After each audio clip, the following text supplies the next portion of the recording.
cerebral regression.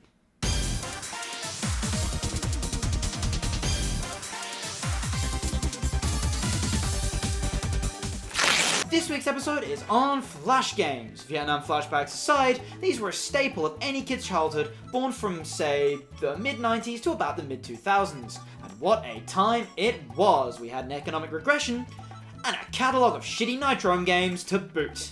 I adore Flash games. I spent most of my childhood playing them. I mean, they were my first contact to video games, if I remember rightly, and yeah, no, I loved them. Some of my favorites were Ben 10 Level Creator, and Ben 10 Battle Ready, and I loved Ben 10 X Rex, and I loved Ben 10 Milk Run, and wait, Ben 10 Milk Run? No, that can't be fucking one of them, right? What the fuck? Yeah, see, that's the thing about Flash games. It's a 50-50 on whether you're going to get a AAA masterpiece, like Ben 10 Level Creator. It's really good. Or you're going to end up with something like Pokemon Bike Adventure. And let me tell you, you don't want to be caught as the kid taking Pokemon Bike Adventure to prom. I know.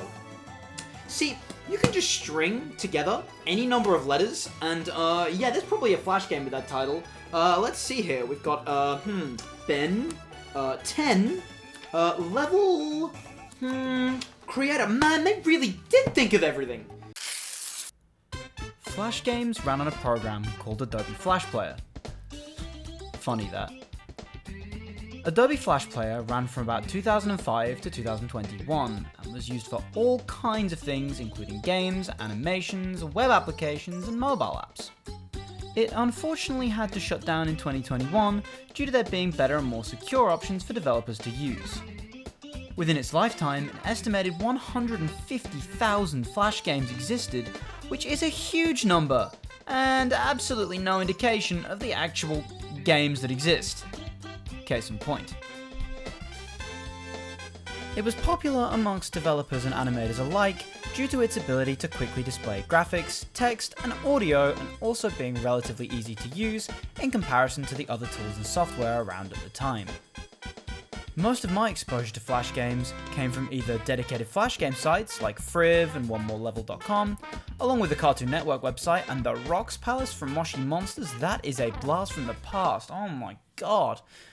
Though, can I just say, the Rocks Palace had the absolute worst collection of Flash games unless you love Nitro and or Kung Fu Panda. Man, they were really out to ruin my day. Just never know, and this t-shirt might come in handy. Can I be the first to kiss the person who named Cool Math Games?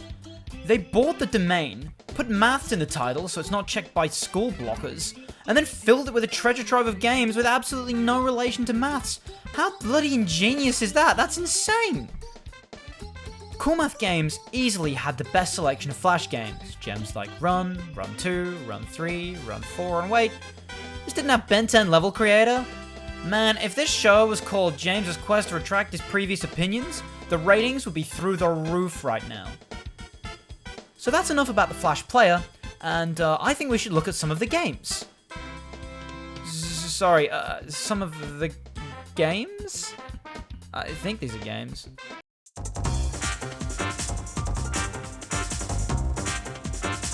Let's kick this off with an absolute classic, the Fancy Pants Adventures.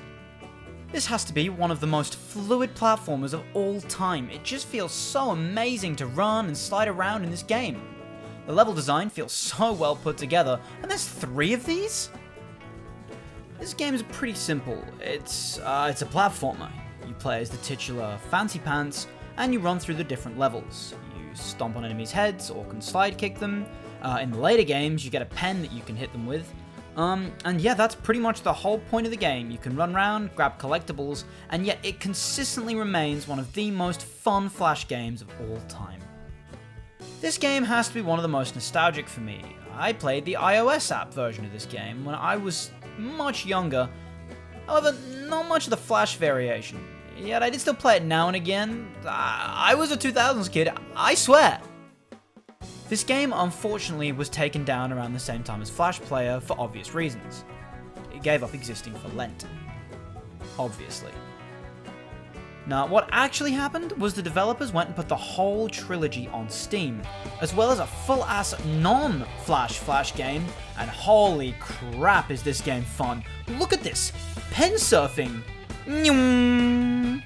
Sorry, who needs to grow up and move out, Mum? Yeah, still me.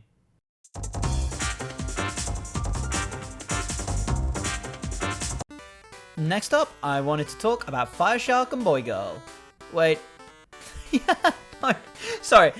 Fireboy and Water Girls. So this game follows a very deep and convoluted story about the duality of men and women and... oh fuck. It follows the titular heroes of Fireboy and... oh fuck. It started in a purgatory chamber in which one must... oh, for fuck's sake. Yeah, younger me found this game hard. Fireboy and Water Girl is a game where you have to complete puzzles in a chamber. Every time you complete one level, you unlock the next, and eventually they branch out into a funny looking world map of levels. The gameplay is pretty simple, you use the arrow keys to move, and the jump button to jump. The game is 2-player, so you and a friend... oh yeah. So yeah, anyway, let's move on to the next game. Next up, we have Happy Wheel. Ah! Man, these were the days. So this game was a viral game for a very, very long time. The game is easy to play and understand, but quite challenging and difficult to master. Very, very easily watchable. Much like paint drying. Yep, exactly the same. This game was another iOS app for me, and even then I barely played it. See, I had Hill Climb Racing, and I thought that was so much better. Man, I've really got to think about rebranding. Pretty much, you control a character in a selection of vehicles, from wheelchairs to bikes to segways. You have to navigate these vehicles across different hazards to beat levels. You use the arrow keys to move and jump, and you have to scream at the top of your lungs or you'll never make YouTube's top charts. Oh, I'll be there. Ah!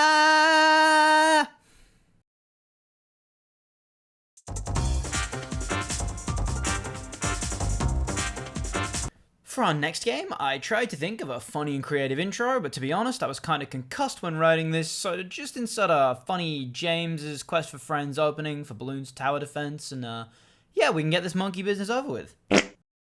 Huh?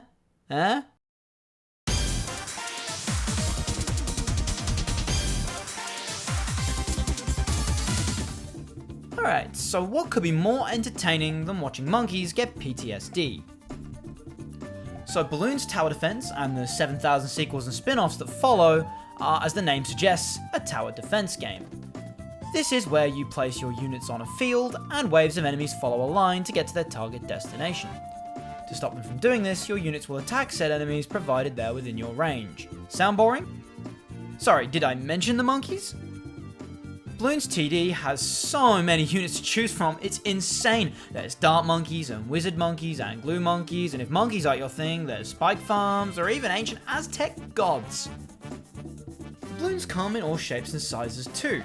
There's colored ones that I'm not going to list. Yes, I feel discriminated against.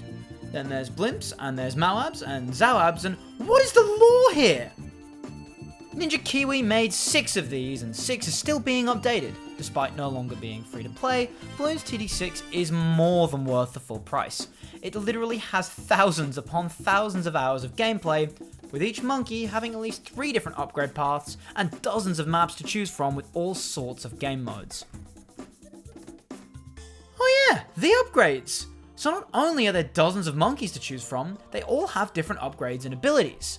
You can pick multiple different pathways, and really it feels like no 2 monkeys are the same. See, I always loved using the Super Monkey and upgrading it to Sun God Temple and seeing what new projectiles it could get from absorbing all the units. Yeah, that's right, I sacrificed every single monkey, not one was safe from my reign.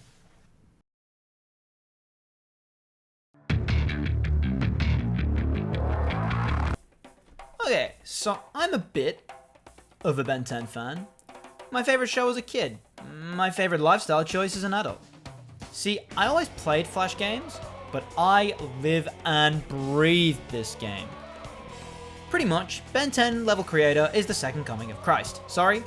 Ben 10 Level Creator is a series of platforming challenges, with each level being based on one of Ben's aliens. Pretty simple stuff, right? You take that back. Each alien has a normal difficulty and a hard difficulty level. See, this game has difficulty levels. This game is so much more advanced than Black Myth Wukong. Oh, but of course, that is just barely scratching the iceberg. See, with a name like Ben 10 Level Creator, you would expect there to be a level creator, would you not? Unlike all the high-scoring reviews for Star Wars Outlaws, Ben 10 Level Creator doesn't lie. Ben 10 Level Creator is better than real life because I can be God. The game allows you nigh infinite creative freedom with the levels you create, provided on your definition of infinite is including unlimited to basic blocks, generic enemies, and one of Ben 10's aliens. See? Infinite. Yeah, I need to get out more. And they constantly updated this game too. During Ultimate Alien, Ben 10 Level Creator had Ultimate Aliens you could play as, and then when Omniverse came out, they added a whole bunch of new aliens to play around with. And did I mention the monkeys? Thank God Flash Player died before the reboot came out. To end things off, I'd like to bring your attention to Flashpoint Archive. This is an archive of well over 20,000 Flash games available for free to download right now.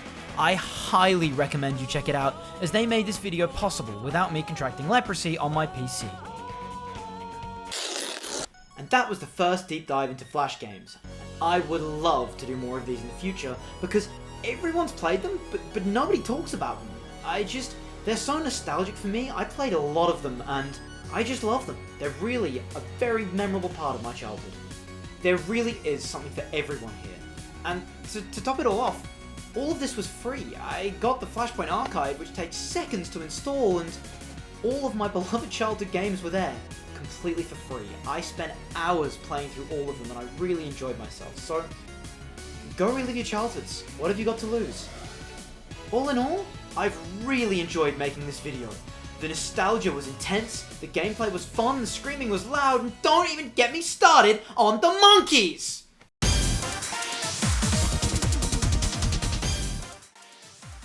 Do you ever just have that perfect restaurant that you really just love and you always want to be there and the food's really good?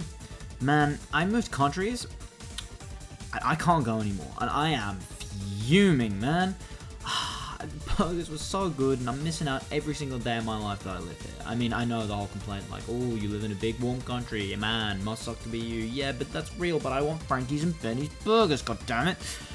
Yeah, no, that was the chat for this week. If you can have Frankie and Benny's, I hate you. And yeah, thank you very much for watching. See you guys in the next episode.